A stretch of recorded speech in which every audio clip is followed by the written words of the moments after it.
Jemi këtu për të nisur me njëherë me aksionin e madh të ditës së sotme dhe shumë arrestime që po ndodhin.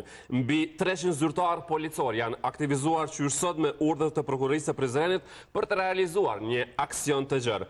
Pas hetimeve të gjata të cilat janë bërë në kuadër të këtij rasti, aksioni i sotëm u zgjerua në rajonet e Prizrenit, Prishtinës, Gjilanit, Mitrovicës, Drenasit, PS dhe Obiliqit. E cakt i këtij aksioni është hetimi i bërë ndaj ish-drejtuesve të Byros Kosovare të Sigurimeve. Madje, siç tani më është raportuar në pranga, janë vendosur disa persona, në mesin e tyre dhe ish-drejtori i BKS Sami Mazreku dhe ish-drejtori i financave Valon Berisha. Aksioni është duke u zhvilluar lidhur me kryerjen e disa veprave penale, keqpërdorim i besimit, keqpërdorim i autorizimeve në ekonomi, ndihmë në keqpërdorim të besimit dhe falsifikim të dokumentit. Përpos numrit të madh të policëve që po marrin pjesë në këtë aksion, në hetim të rastit janë përfshi një numër i madh i prokurorëve. E të dyshuar në këtë rast deri tani thuhet se janë rreth 45 persona. Siç theksohet, dëmi që pretendohet nga prokuroria së shkaktuar buxhetit të Byros Kosovare të Sigurimit ka vlerën e 1 milion eurove. Sipas raportimeve në media, Mazreku dhe Berisha kishin marrë llogaritë bankare të 45 qytetarëve, tek të cilët kanë transferuar mjete financiare përmes marrëveshjeve të parapërgatitura nga të cilat kanë fituar mijëra euro. Në orën 14 do të ketë një konferencë ku do të jepen të gjitha informacionet zyrtare për të aksion të madh dhe këto arrestime, por detajet e tjera ne do të marrim në lidhje të drejtë për drejta që do të kemi fillimisht me zotriun Syl Hoxha, ish kryeprokuror në Prizren, të cilin e kemi drejt për drejt besoj tani më dhe i dëshiroj mirëseardhje në Kosova Live. Zotri Hoxha, përshëndetje. Përshëndetje. Faleminderit shumë juve për kohën, natyrisht për të marrë këto informacione, për fillim, cilat janë ato informacione që siguroni për sa i përket këtij aksioni të madh që vjen natyrisht pas disa hulumtimeve të gjata të bërë lidhur me këtë rast. Po si duket, prokuroria Prizrenit në rastin konkret e ka iniciuar një rast hetimeve, sipas kallëzimit penal, sipas informatave nga krimet ekonomike dhe aksione duke u zhvilluar në disa qendra të tjera të Kosovës dhe si statë dhe ju kemi dojmë me një numër konsiderueshëm të dyshuarve të cilëve janë duke u intervistuar në stacionin policor të Prizrenit. Duke pas parasysh se këto është i përfshirë edhe ish-drejtori i BKS-s, zotri Sami Mazreku dhe ish-drejtori i financave Valon Berisha, çka do të thotë kjo? Nëse edhe drejtorët kanë qenë të përfshirë në këto keqpërdorime? Do të thotë se këtu kemi dyshim që ka të bëjë me një keqpërdorim të pozitës apo edhe të menaxhimit edhe të vepra tjera të ngjashme që janë nga kapitulli i krimeve ekonomike. Por vetë jetë involvuar të kompanisë në fjalë, sigurisht se çështja do të jetë më serioze. Atëra, bashkë me ne është edhe avokati Ardian Bajraktarim, të cilit dëshiroj mirëseardhje. Avokat, mirëseardhje. Faleminderit shumë. Dhe do të nisim me ju me këtë detaj, që të paktën janë raportime nga media që sipas hetimeve, pra ato tregojnë se të dyshuarit kanë marrë të dhënat e 45 llogarive bankare të qytetarëve përmes të cilëve janë transferuar mjete financiare nga byroja duke u bazuar në marrëveshje të parapërgatitura. Si mund të jetë realizuar avokat kjo dhe si shështën do të thotë dëmi mbi 1 milion euro është që i është shkaktuar? Fillimisht do të përshëndetur aksionin e madh do të thosha të prokurorisë themelore të Prizrenit në lidhje me këtë rast, pavarësisht se është faza e hershme hetimore. Megjithatë, shpresoj që institucionet të zbatimit të ligjit, këtë rast prokuroria në koordinim edhe me institucionet të tjera, përfshi policinë dhe jo vetëm, të ndërmarrin veprimet konform parametrave ligjor, përkatësisht dispozitave respektive të kodit të procedurës penale. Mbi bazën e asaj që është raportuar sot, kemi të bëjmë me disa vepra penale që ndërlidhen me veprat penale kundër ekonomisë, vepra penale kundër pasurisë dhe kundër administrimit të drejtësisë. Përkatësisht kur është këshpërdor besimi, ka pas falsifikim të dokumenteve si edhe ndihmë në kryerjen e falsifikimit të dokumenteve përkatësisht këshpërdorimit të besimit, e kur vlera e dobisë pasurore është e lartë, siç është thënë në rastin konkret, natyrisht shkalla e ndëshkueshmërisë për këto vepra mund të shkojë deri në 8 vite burgim, mirë po megjithatë mbetet të shihet dhe të se si ka vepruar dhe të përcaktohet në mënyrë të detajzuar çdo veprim i personave në rastin konkret, sepse siç u tha, ekziston një numër bukur i madh i personave të cilët kanë qenë të përfshirë në rastin e fjalë. Po.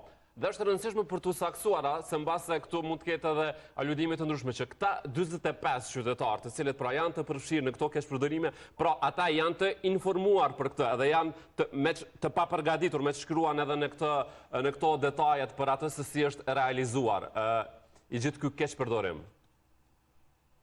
Natyrisht, prandaj thash që mbetet për me pa çdo veprim që është ndërmarrë nga ana e personave të cilët dyshohet që i kanë qenë të përfshirë në raste të tilla, për me konstatuar se ka pas elemente darkjes çdo njerit prej tyre, apo në një formë ose formë tjetër kanë ra viktim e ndonjë grupi të caktuar të personave me fjalë, prandaj është fazë bukur e hershme hetimore, mirë po megjithatë duhet inkurajuar prokurorinë e shtetit në bashkëpunim me institucionet të tjera, përfshirë policinë, që këto veprime të ndërmarrë në ditët në vazhdim, sepse natyrisht që akoma është fazë hetimore. Zotri Hoxha, do të flasim pak për ato që dihen deri më tani. Është konfirmuar dhe është siguruar edhe një letër tjetër e ish drejtorit financave në Byron Kosovare të Sigurimit, zotrit Valon Berisha, e ku i njëjti në një farë forme ka marrë përgjegjësinë për gjitha këto dëme që janë shkaktuar byros dhe ka kërkuar që të bëhen ato llogaritje se sa është dëmi i shkaktuar. Madje ka bërë një propozim që të njëjta të kthehen me këste, në fakt që ishte pak e çuditshme sepse se kemi dëgjuar më herët. Si e komentoni ju? Për veprimet që i ka po mirë, po unë konsideroj se në rastin konkret për cilin po flasim, prokuria e shtetit ka vepruar me morat sheta, me masa procedurale për marrë të një dyshim i tillë që sot ka filluar në orë të hershme të mëngjesit me arrestimin e personave të dyshuar dhe sigurisht se prokuria i ka këto të dhona, unë besoj se i ka grumbullu pjesën më të madhe të këtyre provave, dhe kështu që i ka fillu, apo do t'i filloj hetimet ndaj këtyre personave të veç janë të arrestuar dhe si thash janë duke intervistuar në organet e policisë. E sa përket asaj letrës, edhe për mua pak e përfasishme, po të shohim tash ai gjatë procedurës do të vërtetohet se çka ka pas në këtë rast, çka ka i drejtor apo tjetri, apo dhe persona tjerë të involvuar. Kjo sigurisht se gjatë hetimeve do të vërtetohet. Marrim edhe një koment nga zotri Bajraktari në lidhje me këtë, marrja e përgjegjësisë dhe kjo kërkesë që e ka bërë zotri Berisha. Nën kuptojmë që të njëjtët me theks veçan personin e fjalën në një farë forme vetëm ka pranuar që ka pas lëshime, ka pas veprime që janë në shpërbutje me ligjin, është indikative dhe duhet me u analizu se pse pikërisht sot, në rast se eventualisht ka pas rrjedhë të informatës gjatë procedurës hetimore, apo ka rastis që pikërisht sot të bëhet një veprim i tillë. Megjithatë, në rast se eventualisht gjatë fazës së mëpastajme të procedurës hetimore dhe me rastin e marrjes në pyetje për çka është natyrisht detyrim ligjor, i njëjti vetëm e pranon ndërmarrjen e veprimit përkatësisht fajësinë, atëherë me rastin e përcaktimit të shkallës përkatësisht lartësisë së dënimit, kjo do të merret natyrisht si rrethon lehtësuese në referencë të dispozitave të kodit procedurës penale dhe kodit penal. Nga përvoja që keni, është mundësuar dikush që të bën këto pagesa me këste të dëmeve? Nuk, personalisht nuk kam pasur raste të tilla, mirë po megjithatë në rast se ekziston mundësia që palët e dëmtuar të përfshihen në këtë rast të kompenzohen në mënyrë që të sanohet para sa është e mundur në këtë fazë të procesit të sanohen dëmet në raport me palët, atëherë mbetet të shihet, mirë po kjo megjithatë nuk duhet me u konsideru si rrethon e mbylljes së rastit në asnjë formë, mirë po si një rrethon që personi në fjalë në rastin konkret vetëm ka pranuar që ka ndërmarrë veprimin në shpërputje me ligjin dhe rrjedhimisht tenton që palët e dëmtuar të u sanohet dëmi para sa është e mundur në këtë fazë të procesit. Avokat, kjo pyetje jo për diçka, po thjesht me pas informacion për të ardhmen. Ta di sa janë mundësi sa me këste. Hoxha, dua një opinion dhe një vlerësim tuaj për punën e prokurorisë, por edhe prokurorit të ri natyrisht. Në muajve të fundit kemi qenë dëshmitar të disa bastisjeve dhe disa aksioneve të mëdha, por edhe të arrestimeve. Duke qenë se ju keni qenë në krye të një institucionit të tillë dhe e keni një përvojë të gjatë. Po, unë besoj një angazhim serios prokurorisë shtetit, konkretisht prokurorisë të vendimit të prezident, që vazhdimsi ka marrë disa aksione shumë të rëndësishme, janë duke vepruar në mënyrën më të mirë profesionale dhe janë duke u zhvilluar hetimet për raste mjaft serioze të cilat vijnë kompetencat e kësaj prokurie. Po, zakonisht prej përvojës deri kur vihet tek një aksion i madh i tilla, sa kohë zakonisht marrin këto hetimet? A ka një periudhë të caktuar apo zakonisht varet prej rasteve dhe prej informacioneve që janë dhe burimeve në atë? Shpesher, aja fati e hetimeve tashme kodrën procedurës është 2 vite e 6 muaj. Mirë po unë besoj se prokuria e shtetit ma herët do t'i përmbyll hetimet këtë rast, si stash edhe ma herët sigurisht se kanë vepruar edhe ma herët në grumbullimin e provave të dhëna me masat mshefta apo me ngjashme si mas kodit procedurës penale që t'i pravëshe, kështu që unë konsideroj që pa morë parasysh numrin e të dyshurve, unë nuk besoj që të zgjat shumë ky hetim, duke patur parasysh edhe seriozitetin, kompleksitetin, por edhe angazhimin e vetëm sot në adhët prokurorë dhe policisë, njësi të caktuara specializuar nga barë Kosova, si ndës ja kanë si president. Po, Hoxha, unë fakt desha që pyes edhe për me që më herët folën për numrin e qytetarëve. 45 është absolutisht numër i madh dhe kjo flet që nëse ata 45 secili prej tyre kanë qenë të informuar për të dhe marrin pjesë dhe janë bashkëfajtor realisht, kjo flet për një organizim shumë të mirë, le të themi, të menduar shumë mirë dhe në detaje.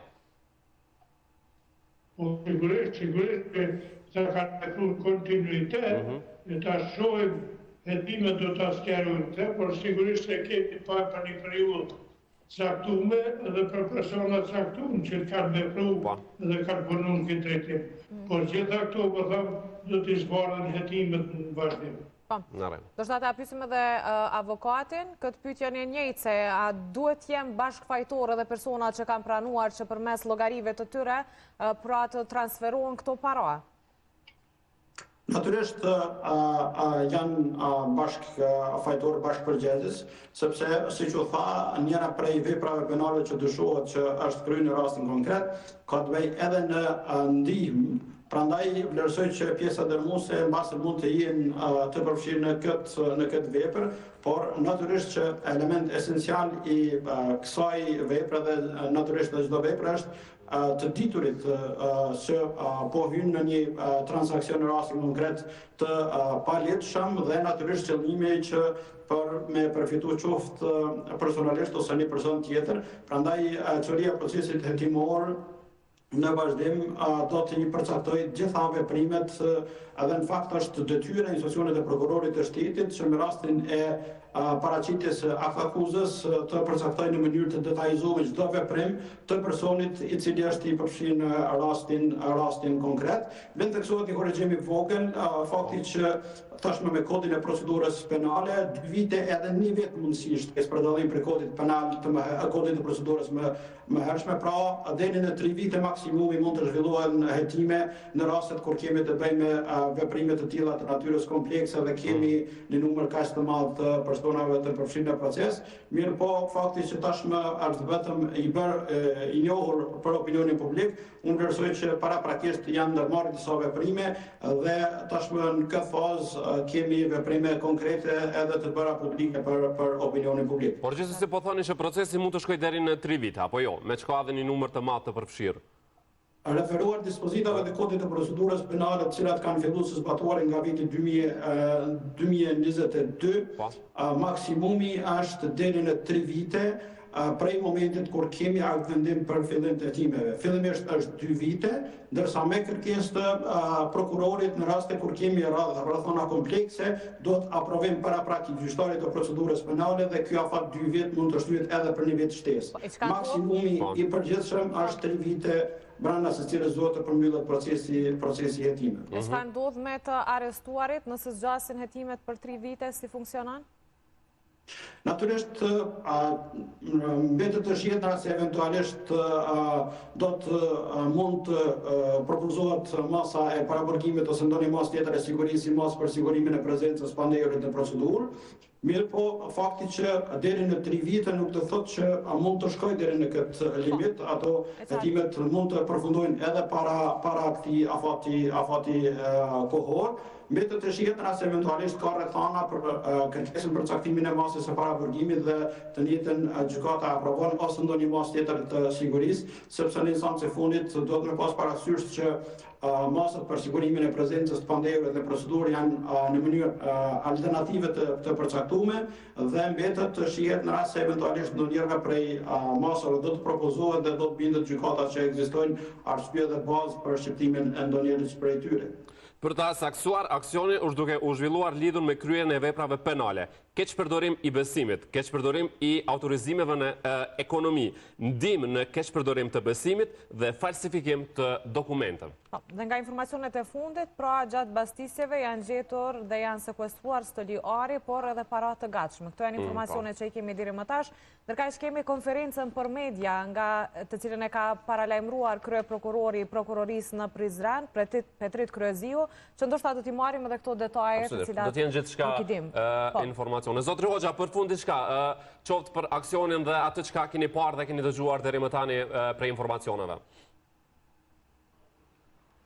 Sa jam unë informuar, po tham aksioni ka qenë një aksion i gjithë bashkëm, i përgatitur mjaft mirë, janë angazhu policë saktuar, pletimin dhe njësitë të saktuara, i kanë ndërmarrë gjitha veprimet, sigurisht i kanë njoftu me drejtat e tyre këta personat e ndaluar të arrestuar dhe sigurisht e gjatë ditës do të kryet edhe intervistimet dhe pastaj do të shkojnë me përfilimin e kallëzimit penal dhe personat të dyshuar dhe të ndaluar të arrestuar. Mirë, Zotri Hoxha, faleminderit shumë për këtë inkuadrim edhe për këtë kontribut sot. Faleminderit shumë. Ndërkohë, avokat, një fjalë të fundit për gjithë këtë. Natyrisht është për të përshëndetur dhe të atrokitur angazhimi i prokurorisë të Melura të Prizrenit dhe i kryeprokurorit zoti Kryeziu, i cili po vazhdon me qenë në funksion të kryerjes së detyrave dhe procesive kushtetuese dhe ligjore, dhe shpresoj dhe besoj dhe jam i bindur që veprimet janë ndërmarrë dhe duhet të ndërmerren në pajtim me autorizimet ligjore, në mënyrë që natyrisht në rast se ka bazë, ka prova për personat cilët janë të përfshirë të dyshuar në këtë proces, kur të dalin para gjykatës të marrin verdiktin konform gjitha këtyre parametrave. Duhet me potencu faktin që sikurse çdo herë tjetër këta persona presupozohen që janë të pafajshëm deri në vendim përfundimtar të gjykatës. Megjithatë është inkurajuese fakti që Prokuroria Themelore e Prizrenit po vazhdon me qenë në kryerje të detyrës. Faleminderit shumë avokat edhe ju për këtë lidhje.